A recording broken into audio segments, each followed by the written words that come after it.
Siegerprojekt von Tina Frank und Jochen Fricker konnte die Anforderungen am besten erfüllen. Den Verfassern gelingt es, das Dach und damit auch die Krone der Stadt architektonisch neu zu definieren. Ich denke, die Stärke liegt auch in der 5. Fassade, dass sich der Entwurf zum Dach hin orientiert und nach oben das Licht reinholt und auch in den Himmel schaut, mit Innenhöfen im Grundriss kombiniert. Zukunftsfähige Konzepte zur Stadtentwicklung müssen neue Qualitäten in die existierende Stadt einbringen, im besten Sinne also in sich rund und stimmig sein und trotzdem neue Impulse für die bestehende Stadt setzen, denn ich denke, eine der großen Aufgaben der Zukunft wird sein, mit dem bestehenden Baubestand der Städte umzugehen. Ich würde behaupten, dass Urbanität keine Idee ist, sondern eine Praxis.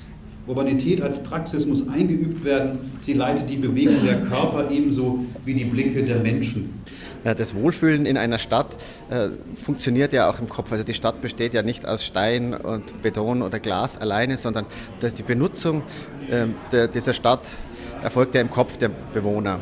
Insofern können wir nur die Möglichkeiten dazu bieten und als Architekten möglichst mehrfach lesbare, mehrfach benutzbare öffentliche und private Räume schaffen, in die sich jeder dann eingliedert.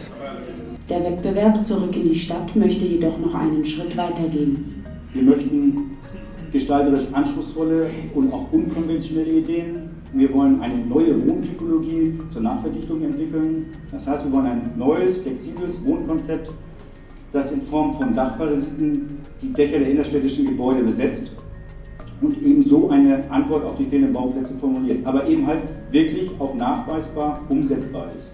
Ja, bei uns ist es mittlerweile fast schon zur Tradition geworden, dass wir uns zu gesellschaftlich relevanten Themen positionieren. Und eines der zentralen Megatrends ist nun mal das Thema Energieeffizienz von Gebäuden. Und insofern haben wir uns für 2009 vorgenommen, das Thema Klimaarchitektur. In dem Wort steckt deutlich mehr als nur Energieeffizienz, weil alleine die energetische Performance eines Gebäudes aus unserer Sicht nicht ausreichend ist, sondern es geht nach wie vor auch um Wohnqualität. Und hier wollen wir gemeinsam mit Architekten diskutieren, wie qualitativ hochwertige Gebäude energieeffizient sein können, aber eben auch angenehme Wohnqualität bieten können. Nachhaltige Konzepte und Ökologie für die Bauwirtschaft heißt einfach, langfristige, nachhaltige, gute Konzepte auch wirtschaftlich zu entwickeln. Denn davon hängt ja letztendlich alles ab. Werden wir es schaffen, mit unseren Ressourcen zurechtzukommen? Und ich denke, die Baustoffindustrie, also auch die Materialforschung, kann da noch Enormes leisten. Letztendlich bauen wir ja noch ziemlich steinzeitmäßig mit dicken Wattepacken links und rechts an den Gebäuden und das sollten wir ändern.